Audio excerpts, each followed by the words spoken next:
So I'll ask the secretary to begin by calling the roll. Vice Chair Shank. Vice Chair Richards. Here. Mr. Umberg. Here. Mr. Hartnett. Here. Mr. Rossi. Here. Chairman Here. Richard. I'm here. We normally would, yes, we normally would have the Pledge of Allegiance, but I think given the dispersed locations this morning, we'll ask everybody to keep that pledge in their heart as we move forward. We'll now move to the first item on the agenda, which is public comment. And we have several public comments here in front of me. Our practice, for those who have not followed our meetings, is that we take comments in the order in which they were received, with the exception that we do afford our elected officials the opportunity to go first. I don't see in the list of comments that I have any members from our elected ranks. Let me just ask Mr. Hartnett in Redwood City. You have public comments there, I presume? Yes, we do. We have several. All right. And Mr. Richards in Fresno? Yes, Mr. Chairman, we have a number of public comments. We also have KGTV from Los Angeles here, and we also have the Fresno Bee with Tim Sheehan. We have Supervisor Manuel Navarez, who is the newly elected supervisor, or appointed supervisor from Madera County, who would like to speak. All right. And then let me just finish the survey. Mr. Umberg, do you have public comments? Would either of you like to make public comment? No, we have several folks here, including Jeff from KTTV Fox 11 News, but Jeff, would you like to make public comment? No public comment. Yeah, all right. So then why don't we do this? We'll start in Fresno with our new supervisor, who is newly appointed. Congratulations, supervisor, and ask him to go first. And then we'll rotate back and forth with between Sacramento and the other sites for public comments. We'll take them in order at that point. Thank you, Mr. Chairman. It's Supervisor Navarez. Well, good morning, authority members. My name is Manuel Navarez. I have made several public comments over the years to you in Sacramento, San Jose, and Bakersfield. This is the first time I comment as a Madera County Board of Supervisors supervisor. I have the honor of being a gubernatorial appointment of Governor Brown to District 1 in Madera County. And I have been working on high-speed rail as a co-founder of Madera Friends of High-Speed Rail, and look forward to working with you as a supervisor in the coming months and years on this project of monumental importance to our valley and our state. I have one request, that is that you give me some time to work with my colleagues on the board to develop a solution to the wide concerns that both satisfy the objectives of Madera County and the authority. I was sworn in 6 days ago, so I got a lot of things on my plate right now. So I appreciate the time. Thank you. Thank you, Supervisor Navarez. Thank you, Supervisor, and congratulations. We look forward to working with you. Thank you. All right, I think what we'll do is go in round robin, then we'll take one speaker from each site in order. So I'll start here in Sacramento. Our first speaker is Morris Brown. Dr. So Morris Brown has filled out a card that's been submitted in Sacramento, but he is here with us in Redwood City, and so he will. So don't count him towards the Redwood City numbers. We want to get another Redwood City one into. Well, now I'm less confident about where my cards have come from. So so go ahead, Dr. Brown. Good morning, sir. Thank you, Chair Richard, and it doesn't take very long, but I have previously written letters on the MOU, in particular focusing on the inadequacy of the funding plan of the MOU. One second, Dr. Brown. Can I just ask people to put the microphone a little closer to you, please? Sure. How is this? Is this better? Yes. Okay, very good. Again, I start by saying that I have written several letters focusing on what is the inadequate funding plan for the MOU, and therefore I've requested that the board not approve this MOU. You responded to me And the last response was that Caltrain would respond with their answer to my question. They have not responded, so I'm just going to say this again. The MOU funding is definitely inadequate. It does not meet requirements of not spending high-speed rail Prop 1A funds, and it does not meet the requirement of matching funds. And just to close and hurry along, my final statement would be that any board member that is then voting to approve this MOU is ignoring either the matching fund requirements for Prop 1A or is saying it is okay to spend Prop 1A high-speed rail funds for EMUs and CBOS, which are of use only to Caltrain. And I think I'll conclude with that, and thank you very much. Thank you, Dr. Brown. Next, I have Kevin Dayton here in Sacramento. Mr. Dayton. Thank you, Mr. Chairman. My name is Kevin Dayton. I'm with Labor Issue Solutions, LLC in Roseville. Today, you'll be asking the High-Speed Passenger Train Finance Committee to borrow $8.6 billion from investors by selling bonds as authorized by Proposition 1A, passed by 52.7% of voters in November 2008. I think it's important in this meeting today for staff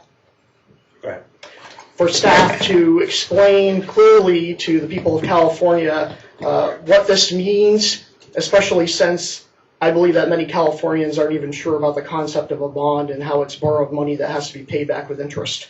Here are some of the questions I think should be addressed. First, what's your current estimate on the total amount of debt that will be assessed, including the interest on this? You may know back in 2008, there was estimates between $19 billion and $23 billion, depending on the maturity for the whole Prop 1A bonds. I'd like to hear what the new number is estimated to be. When does the state plan to sell the bonds? And will any bonds be sold by the May 31st court hearing regarding the Kings County lawsuit? Will these bonds be sold separately or with other state bond sales? I see there's a provision in the resolution that says that these will be 35-year bonds, which I think is good because actually Prop 1A allowed you to sell 40-year bonds. But I was wondering, is this unusual for the state to sell 35-year bonds? Isn't it typical 30-year? And how often does this occur? Why is the bond maturity to be 35 years? What rate do you expect to sell them at? How do you expect this is going to be? And if the bonds are sold and then you lose a lawsuit, what happens? Also, how will these bonds be structured? Will you be selling capital appreciation bonds? These are some important questions I think you need to address to the people of California. Thank you. Thank you, sir. Some of those questions I think will be better posed to the State Treasurer's Office, but we'll certainly engage on those. We appreciate your comments. Let me turn next to Fresno. Who is the next public speaker there? The first speaker would be Maureen Fukuda. Maureen, would you rather not speak? Okay. Would you like me to read into the record your written statement? Okay. Or would you like to come up and do it? All right. This is Maureen Fukuda's written statement. Has the authority lost sight of the original purpose they were entrusted with? My concern is that they have failed to serve the people of California with integrity and to represent all the people of California and their welfare. Thank you, Ms. Fukuda. Thank you. Next, Redwood City, Mr. Hartnett, who's the next public speaker? Our next speaker is Jerry Brozell, and I live in San Mateo, 750 feet from the right-of-way. And I'd like to say good morning to the board and welcome to the new members if they're there. I can't see if they are or not. And I wanted to thank Board Member Shank for her vote of conscience. And I'm in favor of 4 tracks all the way from San Jose to San Francisco. Now, the memorandum that you're going to be voting on says primarily 2 tracks. I feel that it should say primarily 4 tracks with adjustments to 2 tracks where necessary. If you look at the March 2012 high-speed rail blended operations analysis, it makes reference to additional miles of 4 tracks. We presently have 4 tracks in the system already, and the objection seems to be mostly against expanding to 4 tracks. So I would favor the memo to be voted upon being changed to say primarily a 4-track system with accommodation of 2 tracks where necessary. In reference to all of this, I'd like to point out that the San Mateo Bridge, crossing the San Francisco Bay Area here, started with 6-lane high-rise and was built in 1967. It wasn't until 37 years later, in 2004, that the San Mateo Bridge was finally built out with 4 lanes all the way. So if you take 37 years and add it to 2013, we'll probably be at 2050 before we do get more 4 lanes built from San Jose to San Francisco. But please consider that when you vote on the memorandum. Thank you. Thank you, sir. Okay, next we'll return here to Sacramento. Ted Hart. Mr. Hart, good morning. Good morning. My name is Ted Hart. I'm speaking as an individual. I don't belong to any of the particular union, the association, or otherwise. Speaking primarily for my family. Great-grandsons are now 6th-generation Californians. Is it possible, Mr. Hart, can get closer to a microphone? Okay. Yes, thank you. There we go. I'm sorry. Ted Hart. Go ahead. I ran by real quick. 6 generations, great-grandchildren. Purpose in being here. The real interest that I have at this particular point, with the lawsuit now having been filed on Friday the 15th, I would like to ask the board what happens to the bonds if the lawsuit is successful in stopping the rail. That's really it. Thank you very much. Okay. Thank you, sir.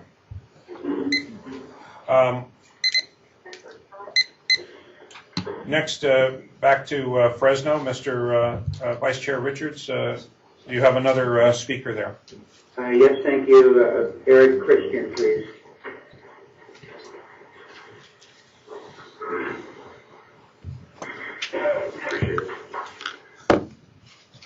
Thank you. Thank you, Mr. Chairman, Board. My name is Eric Christian. I'm the Executive Director of the Coalition for Fair Employment and Construction. I'm specifically speaking to the editorial that was published in the Modesto Bee by the High-Speed Rail Authority's CEO, Mr. Morales. And I think it's an exercise in dissembling and distraction, speaking to the issue of project labor agreements, which will govern the actual hiring of everybody on this project. And it was such the case that I felt it needed to be responded to. Specifically, some comments that he wrote in his editorial, which he was responding to the Modesto Bee's editorial, which was taking a shot at the disadvantaged workers hiring issue and the project labor agreement. Mr. Morales said, it takes an unfair swipe at the California High-Speed Rail Authority's goal of creating and maximizing job opportunities for Central Valley residents. A 29-page document like a project labor agreement about the last thing you want to help small and disadvantaged workers get jobs on the California High-Speed Rail. There's enough regulation and oversight in the state that having a union agreement that they have to sign on to is something that's probably not going to help them achieve what Mr. Morales stated there. Next goes on to state that the board has adopted an aggressive goal of 30% small business participation. I think the operative term here is goal. Language is very important throughout this document. Thanks, Gil. Bye-bye. Because of the dissembling that goes on, goal is not used with mandate, and I think that's important for everybody to always remember. It is only a goal. He next goes on to state the development of a community benefit agreement is one step in that process and is virtually identical to agreements used successfully throughout California on major infrastructure projects. Well, in this case, he is right. It isn't identical because the unions have a template, and there is no discussion, really? There is no discussion or agreement on a project labor agreement or a CBA. There is the union agreement, and you have to sign off on it. So it is exactly the same as all the rest that have been signed in California because the unions won't allow for any negotiation of them. What should also be noted is that disadvantaged worker, how it's defined, that being homeless, having a criminal record, emancipated from foster care system, being a veteran, which I found insulting. I shared that with my wife, who's a lieutenant colonel in the Air Force. She too found it insulting, though not surprising considering the source. I would not have criminal and a veteran in the same paragraph, yet that's what's defined as a disadvantaged worker. But what's interesting is item number 9 as to what qualifies as a disadvantaged worker is being an apprentice with less than 15% of the apprenticeship hours required to graduate to journey level in a program as described in section 1.2. That program, as described in section 1.2, is a union program, and only a union program. So what will happen is the unions, when they fail to achieve these goals, which are laid out as goals, not mandates, they will simply bring in their apprentices to fulfill these disadvantaged goals, and they'll say, we've achieved what we wanted to do. Mr. Morales then went on to say the five joint venture teams bidding on construction of the first leg have agreements with labor unions. That's a non sequitur. It has nothing to do with anything. There are 24 different trades in this country. The joint venture firms may have 1, 2, at most 3 agreements with trade unions. All the other trades they do not have agreements with. So that statement means nothing. A project labor agreement forces all non-union construction firms and all trades there within to, for all intents and purposes, have to become union. And lastly, he ends with this. It is important to bring to the attention of the public in California that 95% of the construction apprentices and state-approved programs are apprenticeship programs that are run by unions. Well, I would assume that 95% of the graduates from California, the K-12 system, come from public schools. However, the 5% that might come from excellent private or charter schools, can you imagine somebody saying that your diploma is now worthless, and because you didn't come from the programs that graduate 95% of graduates, you will now not be accepted into our program that has a $68 billion benefit to it.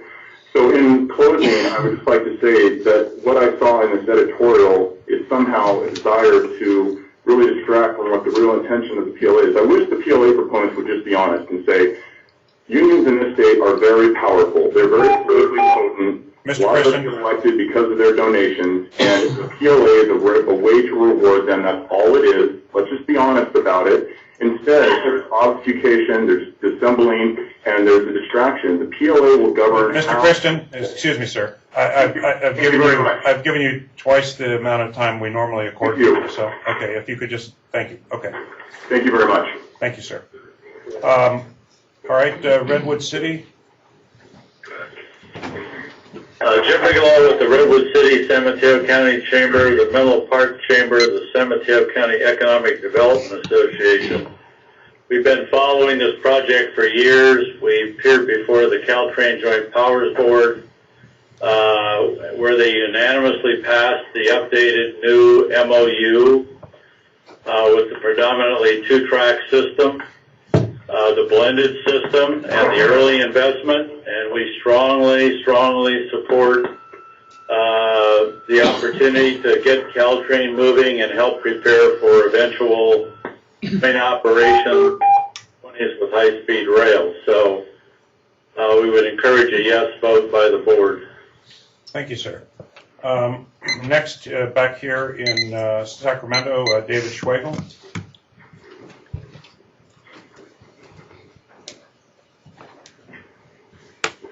Good morning, fellow leaders. David Schwegel. Wanted to first thank the board representatives who were in attendance at the USHSR San Francisco conference back in May for raising an excellent point about high-speed rail being an integral part of a statewide integrated system of mass transit and station area development. When I spoke with seniors in Live Oak, just north of Yuba City last week, when they got a chance to see high-speed rail's relevance in that statewide integrated system of mass transit and station area development, they really lit up. They really warmed up to the project. So keep up the great work on that. As far as Amtrak ridership is concerned, it's been in the news very extensively. We've seen 55% growth on Amtrak versus 16.5% growth in car and 20% growth in air between 97 and 2012. But on the other hand, the 3.42 million annual passengers in Los Angeles are nowhere near the 10.86 million annual passengers in New York. But on the subject of being nowhere near, we are here at the State Treasury Department where there is some concern about the $68.4 billion price tag, but that particular price tag is nowhere near the $150 billion that they are investing in the Northeast Corridor, and it is definitely nowhere near the $368 billion investment over the next 10 years in transportation infrastructure alone that the California region of the American Society of Civil Engineers is calling for. I wanted to draw your attention back on the subject of the statewide integrated system of mass transit and station area development that transform a strong supporter of California high-speed rail with the focus on the statewide integrated system of mass transit is having their Transportation Choices Summit and Advocacy Day on April 22nd through the 24th here in Sacramento. Thank you very much. Keep up the great work. Thank you, Mr. Schwagel. Back to Fresno. Vice Chair Richards. Chair, Alan Scott, please. Yes, good afternoon. Good morning, Board. Thank you for this time.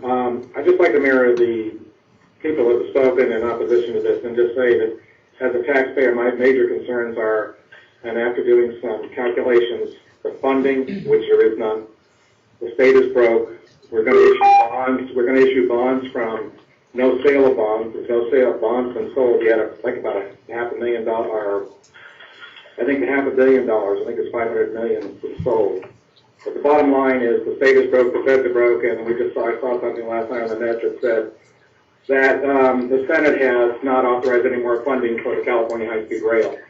So with that being said, we're walking into, I think, a major quicksand environment we can never get out of. We need to be very due diligent in the fact that, do we have the money?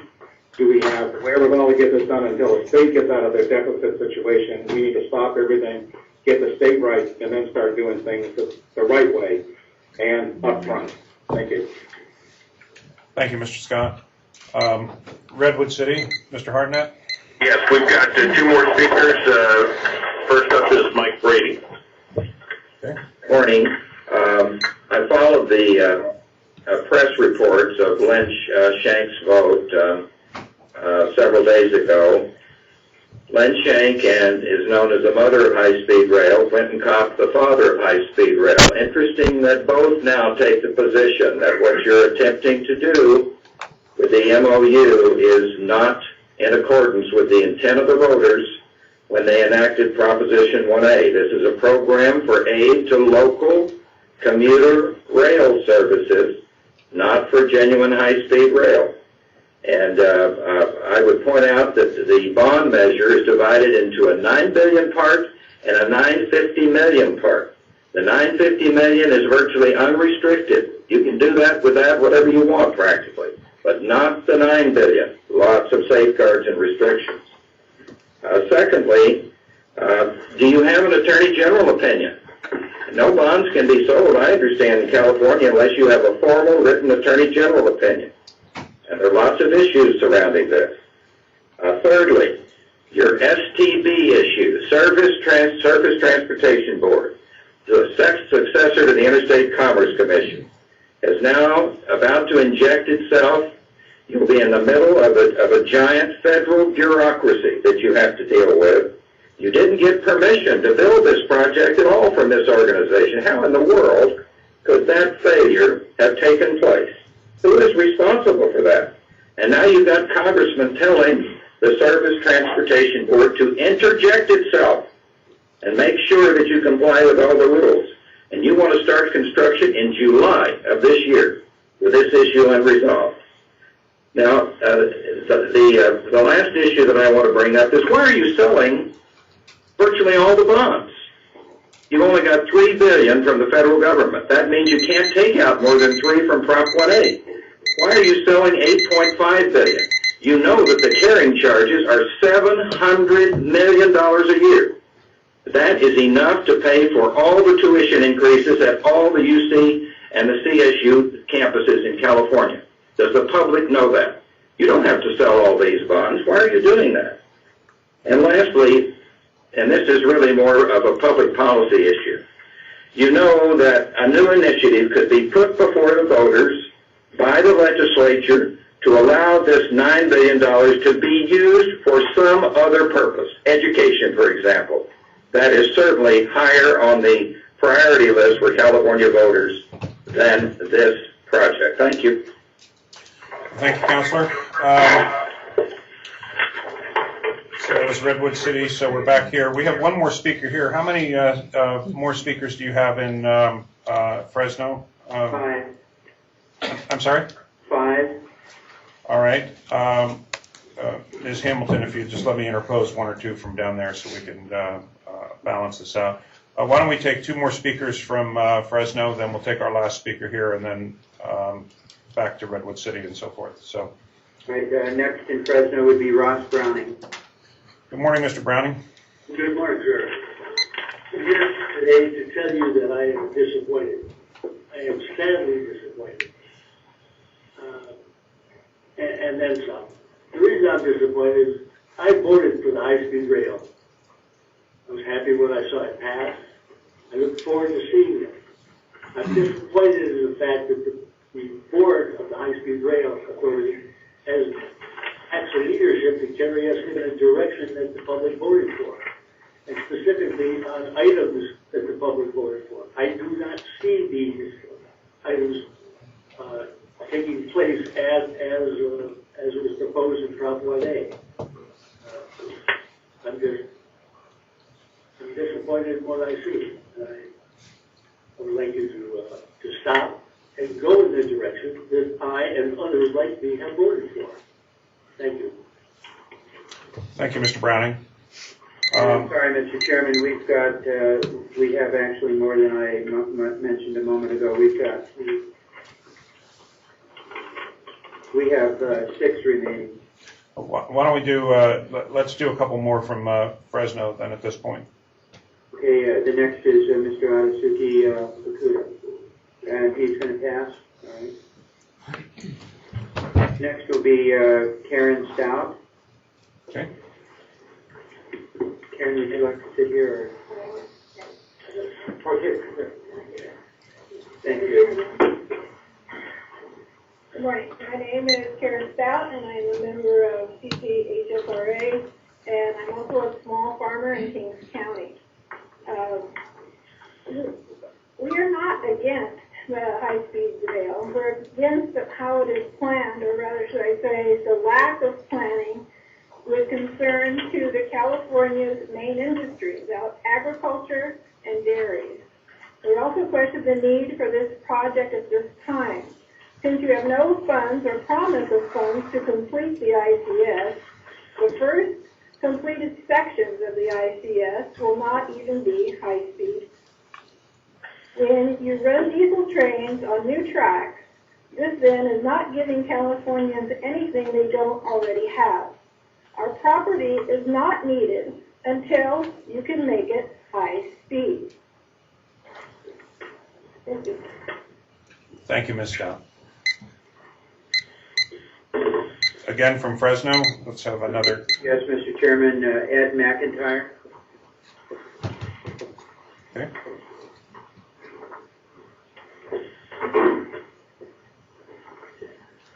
Good morning, Mr. Chairman, authority members. Ed McIntyre, Madera, California. The proposed bond issuance is another milestone advancing California high-speed rail. Thank you for your efforts, but it has taken far too long to get here. 5,000 miles of HSR lines have been put into service since Californians voted in favor of Prop 1A. High-speed rail is in Europe, Asia, and Africa. Projects are under construction in South America.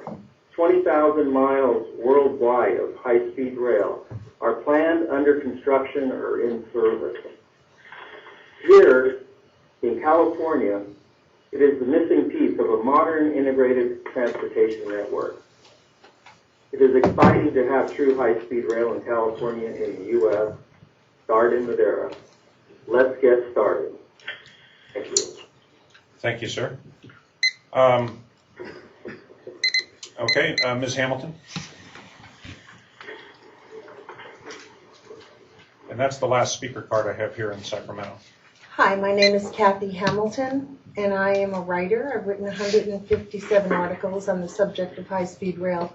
I'm here today to talk to you about your public records request behavior. I will sort of begin with the end to say that when you have something to hide, you dart around the rules. There is not transparency. I have had a public records request in since April 2012. And the reason I put it in was because when the new blended system came out in April 2012, I was questioning if we could make the mandated travel times of 2 hours and 40 minutes. There was also a discrepancy in the board documents because there were runs that showed 3 hours for the fastest train possible. So I started my quest. Much has gone on, as Tom Polenz knows, but I will say that the board told me, the High-Speed Rail Authority records group, that there was no documentation done at the time of the April 2012 board meeting. It was done on the optimism, experience, and knowledge of engineers. That's not good enough when you're spending this kind of money. Finally, after I continued the public records request, the Rail Authority came out with the Frank Vaca memo, which supposedly proved 2 hours and 40 minutes. However, it was very short on details. It was equivalent of saying, trust us.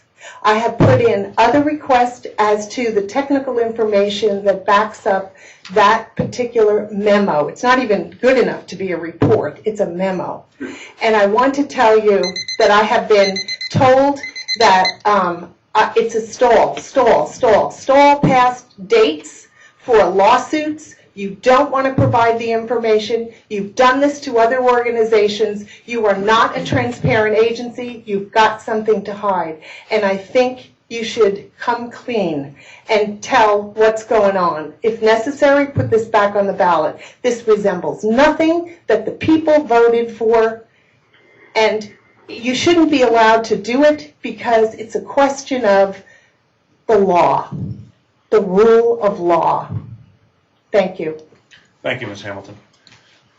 I'm just going to interject at this point that as public officials, this is the public's opportunity to comment, and we listen to all public comments. It's not our job to sit here and be responsive to those comments at this point. I don't want our silence on that to indicate that we necessarily agree or accede to those comments. It's the public's opportunity to tell us what they think, and we treat it that way.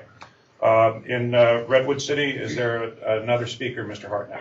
Yes, there is. Our final speaker from Redwood City this morning. Hi, my name is Casey Thompson. I'm the Government Affairs Officer at Caltrain. On behalf of Caltrain, I'd like to thank the High-Speed Rail Board and staff for continuing to work with us to advance the blended system and complete early high-speed rail investments on the peninsula. These early investments will provide a foundation for high-speed rail and will also provide peninsula communities with more immediate upgrades, ensuring a quieter, faster, cleaner Caltrain that serves more stations and more riders. Once complete, the blended system will connect these same communities with the rest of the state along the nation's first state-of-the-art high-speed rail system. Less than a year after the state's commitment to make these investments, Caltrain is already working to advance the modernization of the corridor. Today, we will complete the EIR scoping phase for the corridor electrification project, and this fall we will start installing the advanced signal system. We look forward to continuing our productive partnerships with key stakeholders and working closely with the High-Speed Rail Board, staff, and peninsula communities to fulfill the terms of this new agreement. Thank you. Thank you. Next would be back to Fresno. Yes, Mr. Chairman, we have 3 left. Next is John Hernandez. Morning, Mr. Hernandez. Good morning, Rail Authority, and all those listening all across this great state, the golden state of California. I'm John Hernandez, CEO of the Central California Hispanic Chamber of Commerce, and I want to speak in the affirmative for supporting this blended system that will make it possible for people to move efficiently, across this state, from San Francisco all the way down to Los Angeles. This system represents a state-of-the-art, innovative operating system that will employ literally thousands of people and connect this state and make this state more competitive up and down all over this world, but also on the Pacific Rim. And if you don't think we're not in competition with other states, other nations, they've already upgraded those systems. They're already a lot further ahead of us. We need to move forward with this system. This system will provide an efficient transportation system that will be both efficient and less pollution by diesel trains. I'm looking forward to the day when I, a son of a railroader, can look across this beautiful plain and see a 220-mile-an-hour train coming across the state of California. Again, John Hernandez and the CEO of the Central California Hispanic Chamber of Commerce, we have decided to name our business expo on August 30th, the World of Tomorrow, because we are looking forward to a world of tomorrow where high-speed rail is a reality of this state. So we support the blended system, and also we support the July deadline. We definitely want to see things moving. We're doing everything we can right now to certify as many small businesses to participate to reach that 30% goal. And I want to speak up because every time I've reached out to the Rail Authority, I've talked with Diana Gomez here in Central California and also Mr. Padilla, and they've been very responsive to providing us with the necessary information that we need. So thank you. Okay, thank you, sir. Next is Mr. John Young.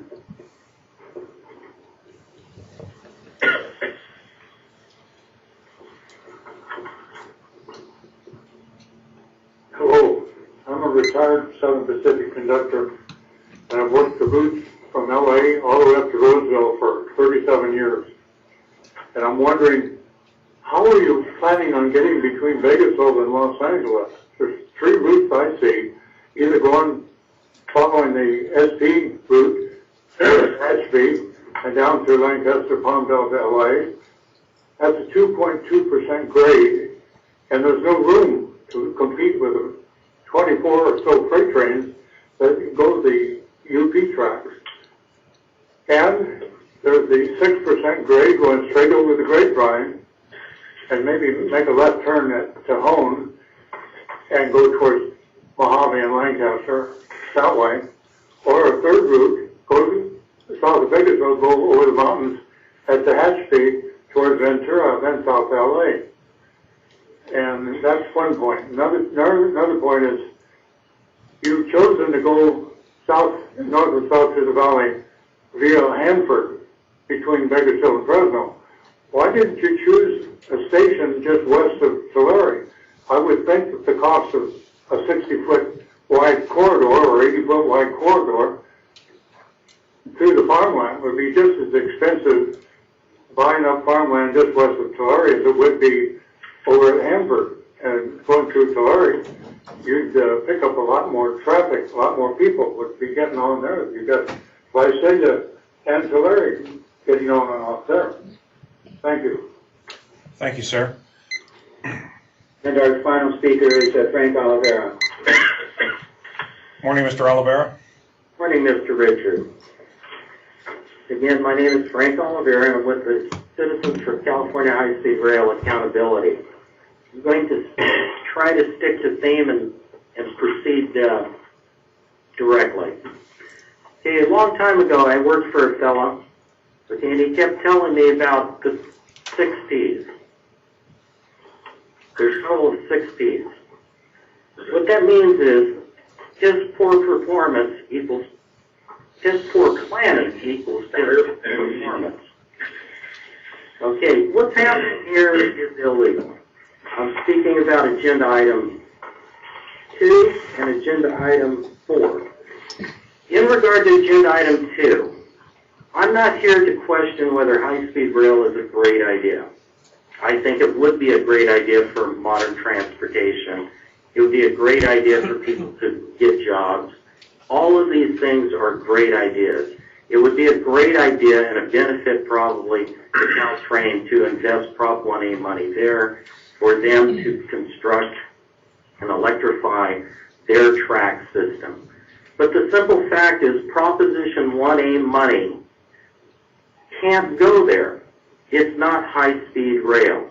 Prop 1A money must be used for high-speed rail.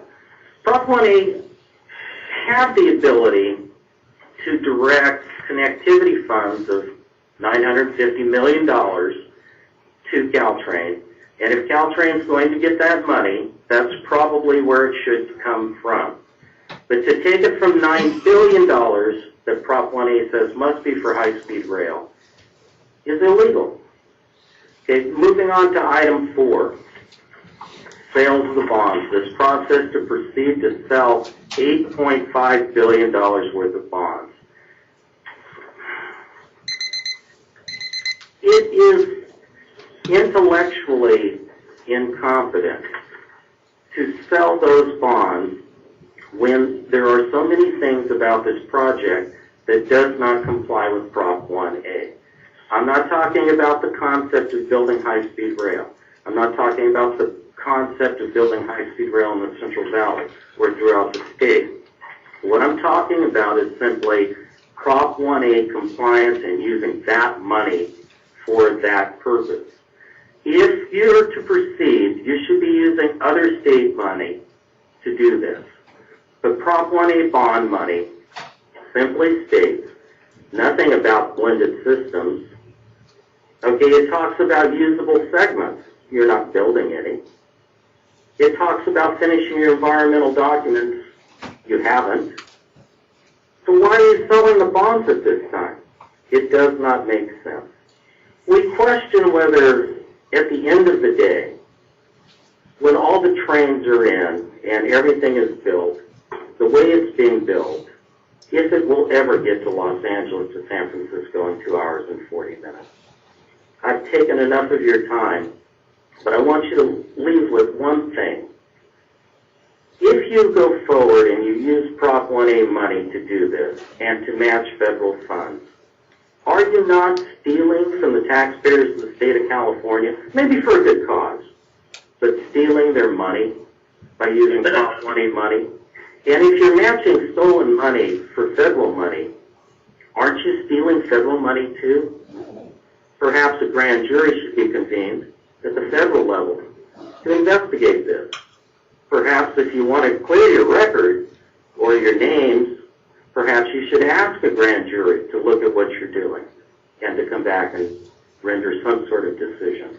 Thank you for hearing me out. Thank you, Mr. Oliveira.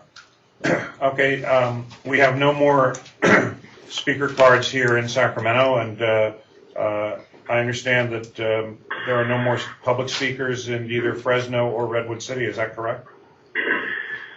That is correct for Redwood City, Mr. Chair. We do have Mr. Ben Proposis, high-speed rail staff, in connection with item 2, as you may need him. All right. And Mr. Vice Chair Richards, have we exhausted public comment in Fresno? Yes, we have, Mr. Chairman. And Mr. Umberg, just to make sure that no one popped up down in your location, are there any public speakers there? Mr. Chair, we have guests here, but none of them wish to make public comment. All right. With that, then, the public comment item will be closed, and let's move to the approval of the minutes, and then I want to make a few statements about what we're about today, and then we can proceed with the rest of the agenda. So, can I have a motion for the approval of the minutes from the last meeting? All right. And is there a second? Second by Hartnett. All right. It's been moved by Vice Chair Richards and seconded by Mr. Hartnett. Would the Secretary please call the roll? Vice Chair Richards. Tom? Vice Chair Richards. Yes. Mr. Umberg. Aye. Mr. Hartnett. Yes. Mr. Rossi. Yes. Chairman Richard. Yes. Okay, those are approved. So before we proceed with the rest of the agenda, let me just make a few remarks here today. First of all, I appreciate everybody's patience with the logistics. We are here today in a special board session to adopt or to address a couple of issues. And I just, for those who don't follow our proceedings all the time, I want to make sure that that you have this in context. The first item that we're going to look at is this issue of the memorandum of understanding between the High Speed Rail Authority and the Peninsula Caltrain Joint Powers Board. And in just a moment, I'm going to ask our CEO, Mr. Morales, to describe that item. It was before us in the prior board meeting. We did not have sufficient support from the members of the board then present to be able to pass it. We're considering it again today.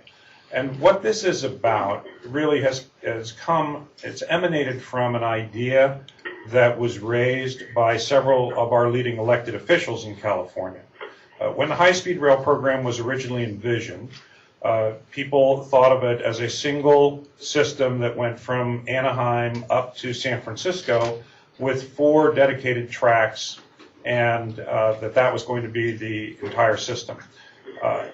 In some communities, as the system was designed then, it appeared that there were going to be significant impacts on the local environment and on local communities.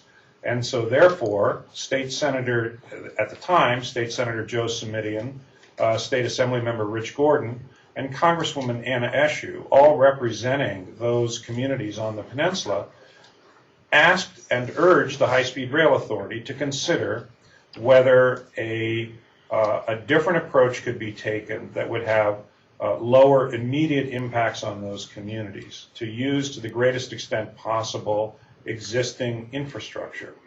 And the High Speed Rail Authority took that request from those leaders in that community to heart and went back and looked at the system to determine whether or not, for that portion, working with Mr. Chairman, I don't know, is it possible you can get a little closer to the microphone? You're going in and out on us, and at the outset you were clear. All right. I'm sorry about that. So the elected officials who urged us to look at this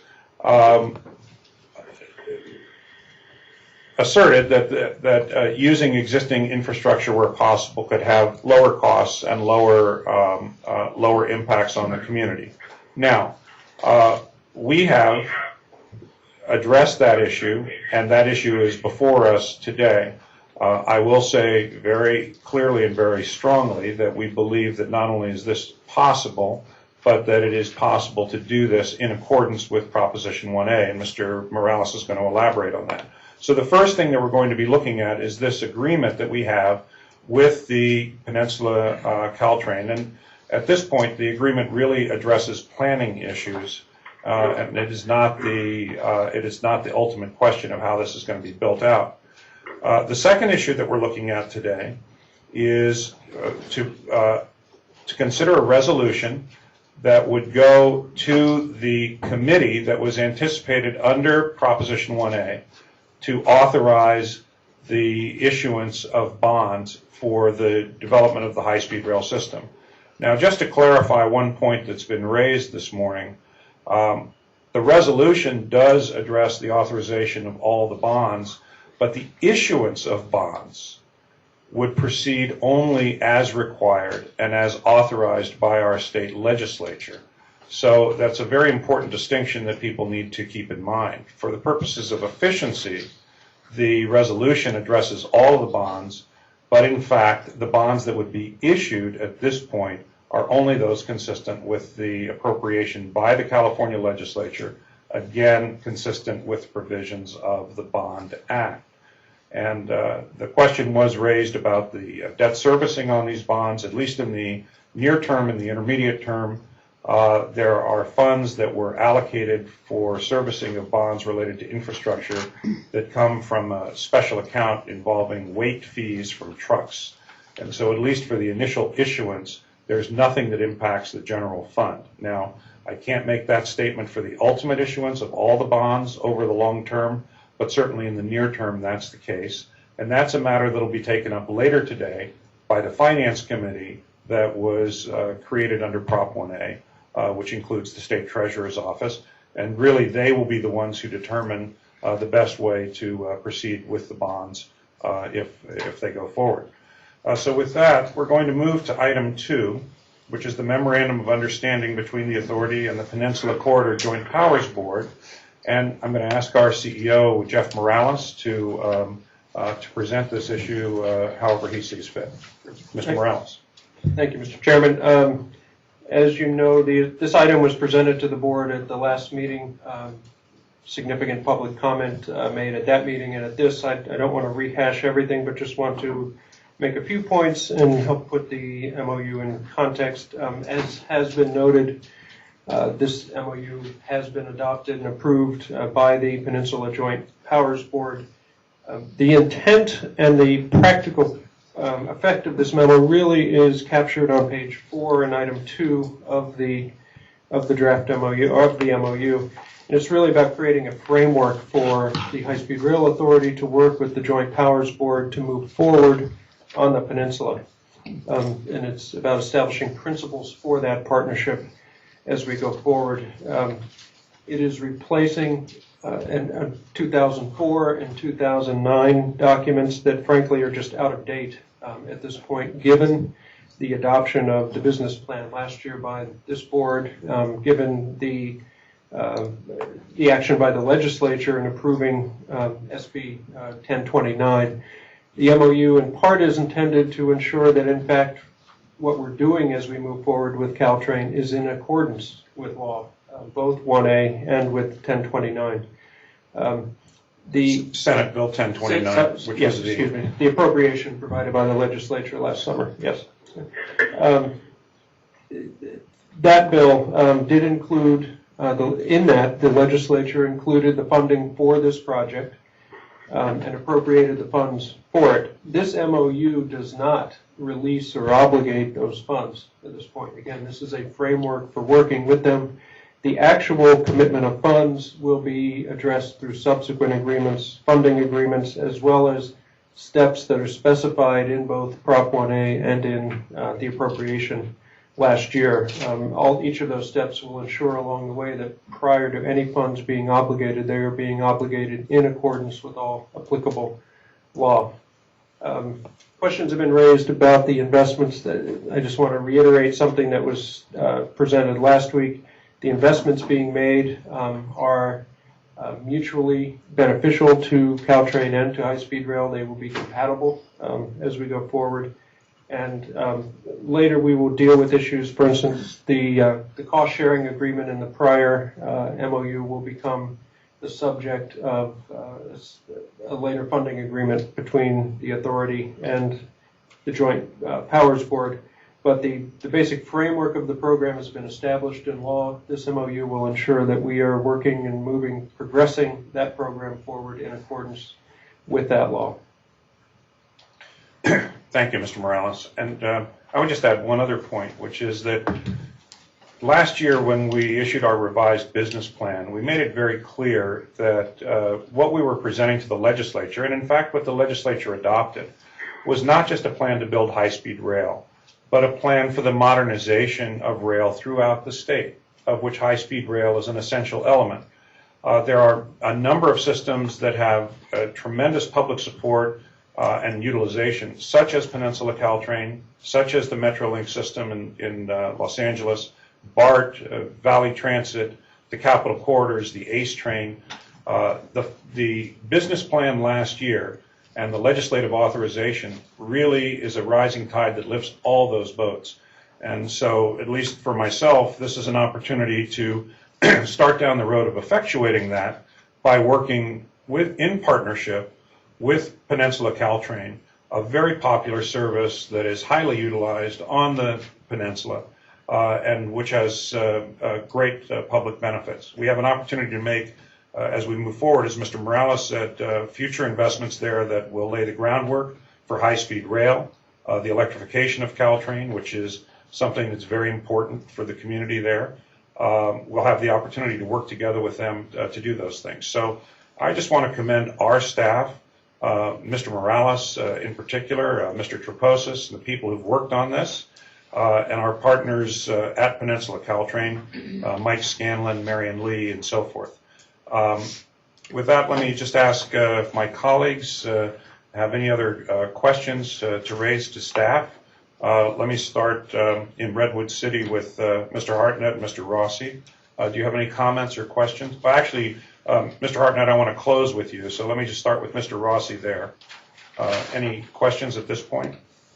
Well, I just want to be clear, given what you just said, I want to be clear that, yes, it is a tide that raises all boats, but the tide that raises ours is the one that we're concerned about. And we're doing this because it does effectuate the ongoing exercise of building a blended system of high-speed rail. That's correct. Hi. Mr. Umberg. Sure. Thank you, Mr. Chair. The challenge that we face is building a high-speed rail system that connects Northern and Southern California. And it's a challenge that's framed by Proposition 1A in our mandate to build such a system. It's going to benefit millions and millions of Californians, born and yet unborn. But while it's going to benefit millions of Californians, there are certain communities that are going to be more dramatically affected, certain individuals that are going to be more dramatically affected than others. And so it's part of democracy where those individuals and their representatives, they advance their interests. And as in any other great project, there are certain compromises that are to be made. And at least for me as an individual, with respect to voting on this MOU, the question is whether or not the decision before us advances our mandate to build a statewide system and is within the parameters of Proposition 1A and the other laws that guide and bind us. And so while I understand that there are those who I respect who disagree, at the end of the day, I think that this compromise does advance the system and is within the parameters and bounds of Proposition 1A, so I'm going to vote yes. Thank you, Mr. Umberg. Vice Chair Richards. Thank you, Mr. Chair. I do have, if I may, a few questions for staff, primarily for clarification. The first is the $600 million in 1A funds referred to in the MOU.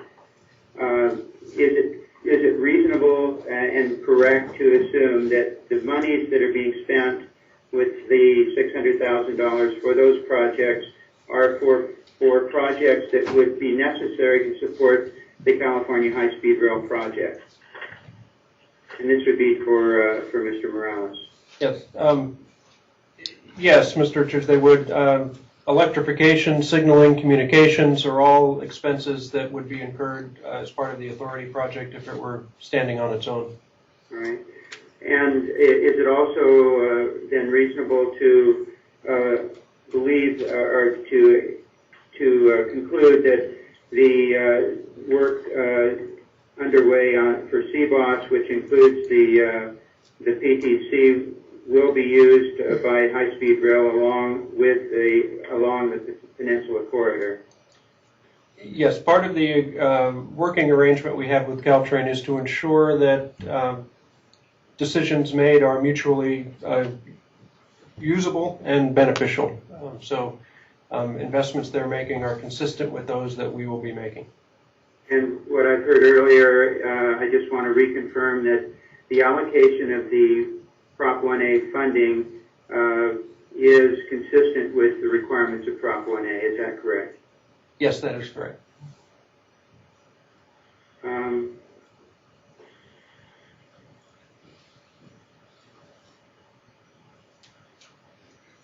And with regards to just what engineering modeling you have had done internally, does that engineering modeling support the viability of this operational joint use and the blended system in the peninsula?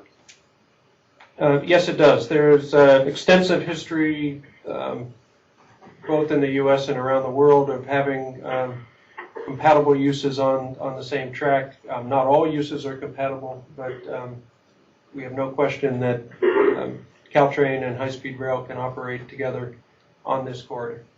Okay, thank you. Will any of the Proposition 1A funds be used for rolling stock of the $600 million? No, not for Caltrain rolling stock. They will not. Thank you.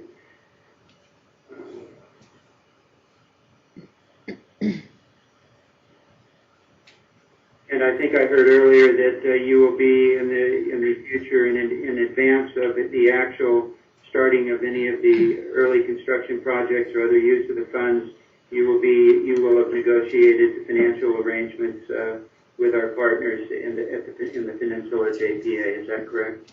That is correct, both specific to this investment in this program, and there are requirements laid out in statute, both under 1A and under the appropriation of last year, that govern the release of any funds to actually be committed to any of these local projects, and those have multiple reviews to them before we can proceed. All right, well, thank you. With the answers to those questions and following Director Umberg's comments, what I find the use of these funds and this MOU to be completely consistent with our requirements under Proposition 1A, with the direction that we received from the governor last year to build it better, faster, and cheaper. In fact, what I see from the utilization of these funds is that we are actually being able to put taxpayers' money into service sooner than later in the absence of a blended system. The only thing that I would ask in addition to the MOU, assuming that there is no further action by this board with regards to the expenditure of any of the 1A funding, would be that staff periodically return to the board with staff presentations with regards to the explanations and intentions for the expenditure of the money being allocated from Proposition 1A, and on that basis I would also be supportive of this MOU. Sure. For the staff, I'll certainly commit to providing those updates, and in the spirit of the partnership with Caltrain, I would suggest we will probably be presenting joint project updates as well as specific items relative to this board's responsibility and the authority's responsibilities. Thank you. Okay, I'm going to turn in closing to Director Jim Hartnett. He represents all Californians on this board, but he hails from the Peninsula, and he has worked over the years on the blended system and previously served on the Caltrain board, and so he's been our anchor on these issues at the board level. Mr. Hartnett, I'd appreciate it if you'd close on this item. Thank you, Mr. Chair. Thanks for the opportunity to speak on this. Following the questions and comments of my colleagues on the board, I think you provided an excellent summary at the beginning of the introduction of this item. I spoke extensively at our last meeting as to the background and my thoughts on this item. It is, I think, at least the fourth time that it's been before us. It is an item that is encompassed in the revised business plan that was unanimously adopted by our board, that was presented to the legislature and was part of the basis of the legislation authorizing the funding for us to proceed with high-speed rail. I believe, as my colleagues have expressed, that it is consistent with the requirements under the law, is consistent with the practical planning that we've done. It's mutually beneficial to the Peninsula and to high-speed rail. And as Director Rossi mentioned, this is a part of the investment that raises both boats, so to speak. It is integral to the implementation of high-speed rail, and it has the benefit that we have talked about, that is benefit that we want to provide to the north and south, the bookends of our system. And this is another feature of high-speed rail being part of an overall very effective statewide transit system. And for all of those reasons and more that I previously expressed, I'm very proud to move that we adopt the MOU as stated in our board report. Okay, thank you, Mr. Hartnett. The item has been moved by Mr. Hartnett. Is there a second? Second. All right, it's been moved by Mr. Hartnett, seconded by Vice Chair Richards. Would the Secretary please call the roll? Vice Chair Richards, Yes. Mr. Umberg, Yes. Mr. Hartnett, Yes? Mr. Rossi, Yes. Chairman Richard. Yes. Okay, with that, that item is approved. I thank the staff again for their work on that, and also thank our colleagues at the Peninsula Caltrain JPB. We look forward to a long and productive partnership with them as we build high-speed rail in this state. At this point, before turning to the next item, the board's going to enter into a brief closed session with council under item 3. And we'll return as soon as that is done. Mr. Chair, this is Tom Umberg. Yes, go ahead. I'm going to leave our guests here in the conference room and move to a different location for closed session, and then I'll come back when we're finished. All right. So it's going to take me a few moments to dial back in. All right, and let me just ask, where are we doing the closed session? Second floor. Yeah. Okay, so we're going to be decamping there anyway. So we'll start that in 5 or so minutes as soon as we can get the logistics done, and then we'll come back here. Council informs me, not that we're going to hold him to this, but his compensation next year may depend on it, that this should be about 30 minutes, and we'll try to keep it at that or less so that the public can, if people want to go out and get something to drink or whatever. But Mr. Chair, this is Jim Hartnett. We are, as Mr. Umberg, going to adjourn to a different room to call back in. Members of the public are invited to stay here in my conference room or nearby as they choose. I think it's important for people to understand that, well, we don't have a fixed time for the closed session, so we can't predict for sure when we will come back. But when we come back, as I understand it, Mr. Chair, there are 2 things. First is to report as necessary on the closed session, if there's any report that's required. And that report is, if any, is in public. The next thing is to address the public item 4, so there's still that item 4 left on the public agenda. And then following that, the only thing left is adjournment. Is that an accurate statement? Almost. There'll be a second closed session afterwards, prior to adjournment. Okay. So then, Mr. Chairman, I would request that we start this closed session in 5 minutes, not in possibly 5 minutes or almost 5 minutes, but in 5 minutes. I understand your request. We'll do that, Mr. Rossi. All right, the board will now enter into closed session. Mr. Chair, just a moment, please. The question is, will we still have communications when the finance committee meets? Will we be able to hear that? This is not a finance committee. The item 4 on the agenda is the board item. So we will, when we come back, we will be talking about item 4. I'm talking about the finance committee. That's not. The finance committee is at 2 o'clock, Dr. Brown, and it's a separate. It's actually a separate entity. It's not the High-Speed Rail Authority. I understand that, but will we be able to hear that? I'll tell you what. We'll get an answer for you on that question. I don't know off the top of my head. Yeah. Okay. Thank you, Mr. Chair. Mr. Rossi and I will be calling in 4 minutes and 30 seconds.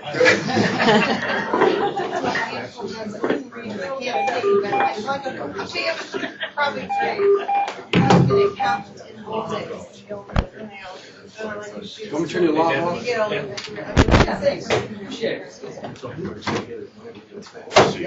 Hey, Rob.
Thank you, Angie.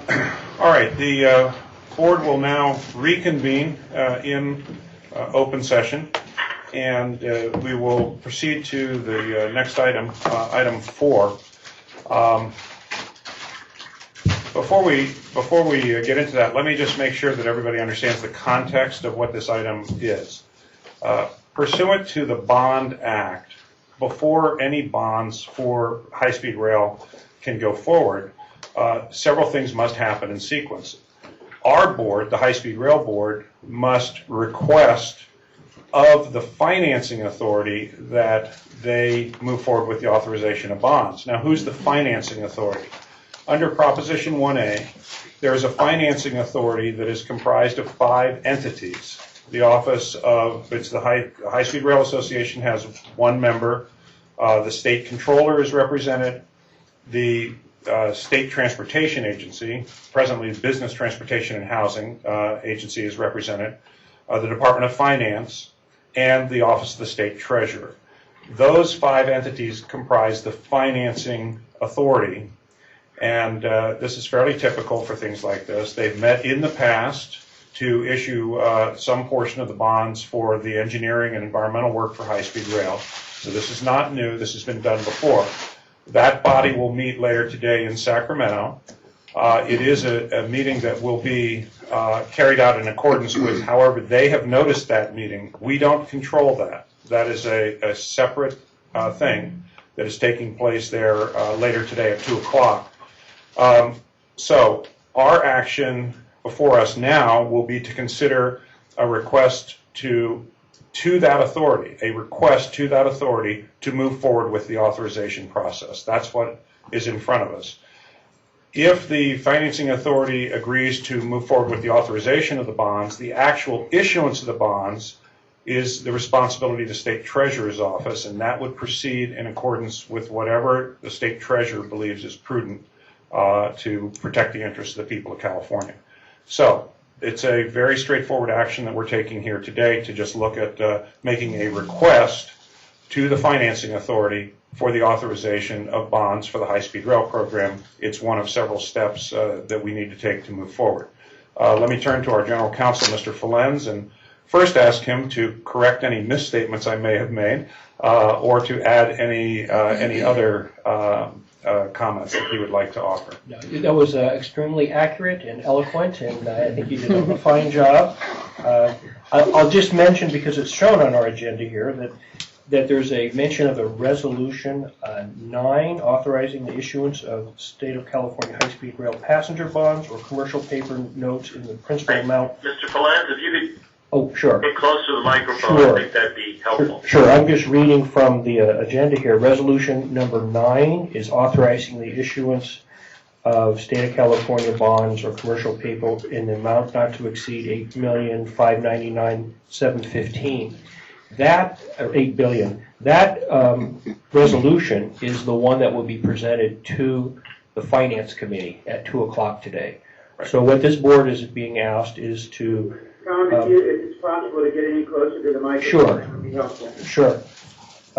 What is being asked of this board is to seek the approval to move ahead that resolution to the Finance Committee later this afternoon at 2 o'clock. Okay, so the action in front of us is, per our agenda item, the resolution authorizing the issuance of State of California bonds, and the action is to make the request to the Financing Committee to do that. Do I have a motion? Moved by Hartnett. All right, and is there a second? Second. All right, it's been moved by Director Hartnett, seconded by Vice Chair Richards. Does any board member wish to make comments or have questions prior to the vote? Mr. Umberg? No, thank you. Mr. Hartnett? I do not, nor does Mr. Ross. All right, and then Vice Chair Richards? No, thank you. All right, I think we have laid out what this is about, so would the Secretary please call the roll? Vice Chair Richards? Yes. Mr. Umberg? Yes. Mr. Hartnett? Yes. Mr. Rossi? Yes. Chairman Richard? Yes. Okay, that completes that item, and that really completes the open part of our agenda for today. The board is actually going to go back into closed session to consider the matter as per the agenda, and after that we will return to report any items that come out of that closed session. And with that, we will... Mr. Chair, this is Tom Umberg. I assume that means that we need to let the folks know here that we may be coming back. That's right? Actually, we will come back one way or the other, is that right? We will come back. We will need to close the meeting. We will need to adjourn the meeting, so we will come back. And once again, we will try to make this a very brief closed session. So I think 15, 20 minutes. I'm looking at council.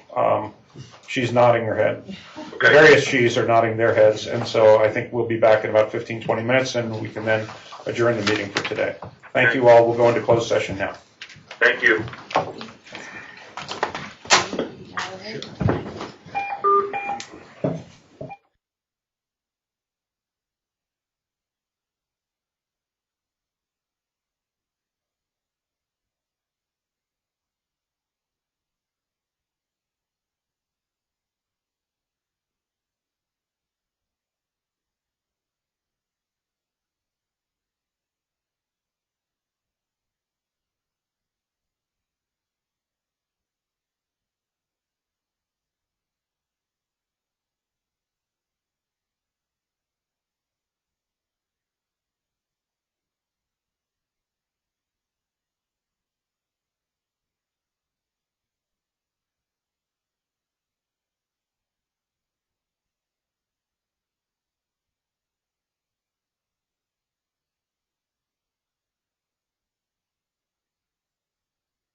Mike Rossi convening back on our line. We also have 3 members of the public who have rejoined us.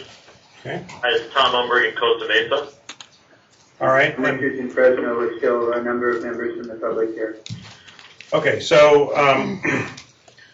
we're now reconvening back in open session. I've confirmed with members of our board that the 3 public sites are again open, and in what will be a dramatic climax, we have nothing to report from this public session. And therefore, this meeting of the High Speed Rail Authority is adjourned. Thank you all very much. All right. Thank you.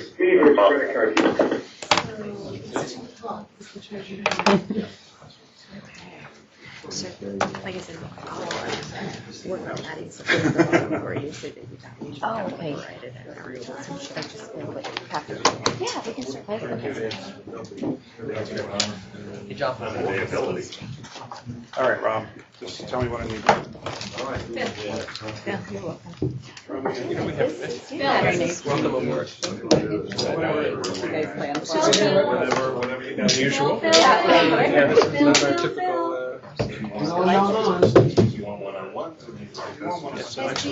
Actually, the next one will be on the right. So. Perfect.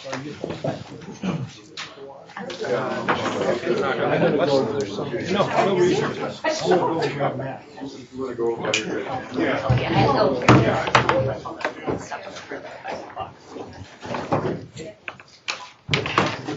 Never mind, we'll come to you. Watch the news tonight. Sorry. Yeah, the thing.